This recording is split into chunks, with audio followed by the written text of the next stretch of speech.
The subtle humble brags of athletic directors when searching for a new head coach, labeling off the national championships won over time.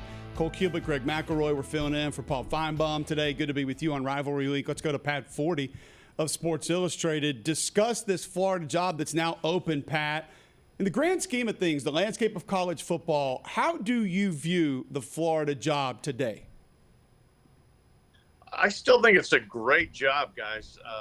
Really, really promising, proven job at times in the past. The problem has been it's just really gotten sideways in the last decade, and they haven't been able to get it right. And the thing that stood out from both the McElroy and Mullen ears is that when it's gone wrong, it's gone way wrong really fast, because both those guys appeared to have things on track, and then in the middle of a season it gets away from them, and suddenly it's taken to the point of toxicity and they've got to go.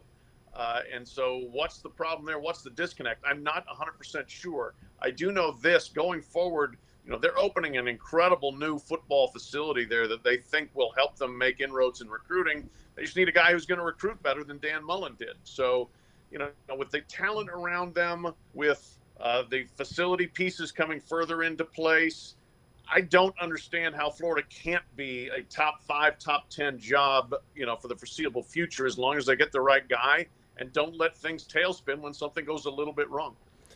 Pat, when you look at the right guy and the amount of time that it takes to potentially find that guy, obviously things are going to be accelerated now with the early signing period. And you look back, obviously the gold standard right now, at least in the modern era, for the Florida Gators, been Urban Meyer. He was 65-15. And had 3 13-1 seasons before shutting it down at the end of the 2010 season. So when you look at the gold standard, does Florida at this point need to kind of take a little bit more of a reality check, or should that standard remain outrageously high along the likes of what Urban Meyer was able to accomplish? I think it should remain high. I really do, just because, again, you go back to the talent level they're sitting on, Greg, on a daily basis and should be able to reach. There's got to be a lot of great Florida players who want to play at Florida. There's more competition in the state now. Georgia does a great job in there. Alabama does a great job in there. So do many other places. But if you're doing it right at Florida and you've got the right things to sell and you got the right person selling them, I don't see any reason to think you can't win national championships there. 3 of them between 1996 and 2008. That's pretty strong.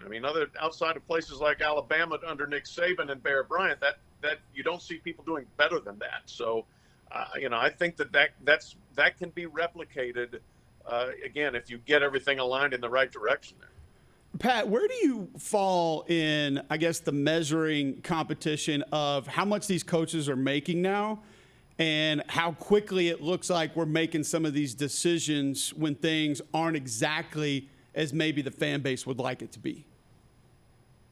Yeah, this is, the beast we've created, I guess, that, if salaries are going to be what they were, and Dan Mullen was making over $7 million, without winning a conference championship.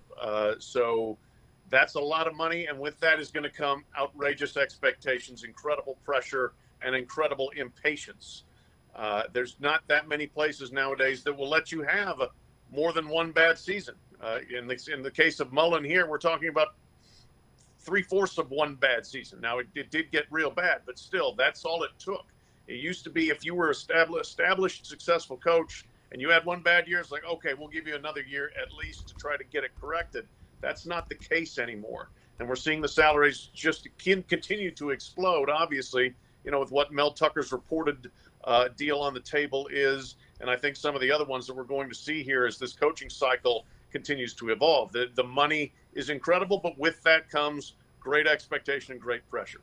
There are obviously so many openings as we visit with Pat Forde. He does an amazing job for Sports Illustrated and always enjoy his work. Pat, when you look at kind of the pecking order for some of these job openings, Florida, of course, now coming open, the most recent to come open.